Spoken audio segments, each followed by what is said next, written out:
Alors on vous retrouve Emmanuel Navon. Quand on entend aujourd'hui Boris Johnson dire on va quitter l'UE mais on ne va pas quitter l'Europe, est-ce que c'est un discours qui vous semble cohérent? Ça va être la nouvelle ligne du gouvernement britannique?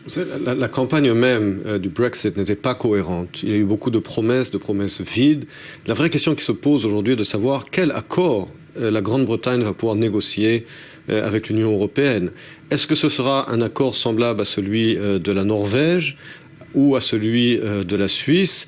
En tout cas, ce dont on peut être sûr, c'est que Angela Merkel et François Hollande et Matteo Renzi ne vont sans doute pas faire de cadeaux à la Grande-Bretagne pour ne pas encourager d'autres candidats potentiels à de tels référendums. Un mot sur sa politique étrangère, Boris Johnson, par exemple sur le Proche-Orient. À quoi faut-il s'attendre? Pour l'instant, il n'a rien dit.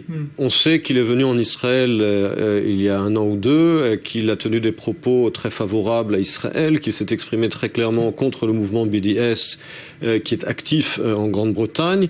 Mais je n'ai toujours pas entendu ni de Theresa May ni de Boris Johnson des propos fermes, par exemple, sur la Russie, de réaffirmer leur rôle de leader au sein de l'OTAN pour se montrer unis face à l'irrédentisme russe en Europe de l'Est, en particulier dans les pays baltes. Et je pense que le monde occidental attend de la Grande-Bretagne de dire oui, nous avons voté pour quitter l'Union européenne, mais nous restons bien entendu un pays fondamentalement ancré en Europe et uni face aux menaces extérieures, en particulier l'irrédentisme russe, mais également la poussée du terrorisme islamiste qui vient de l'État islamique du Proche-Orient et d'ailleurs.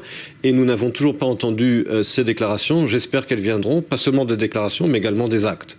Merci Emmanuel Navon, professeur de relations internationales.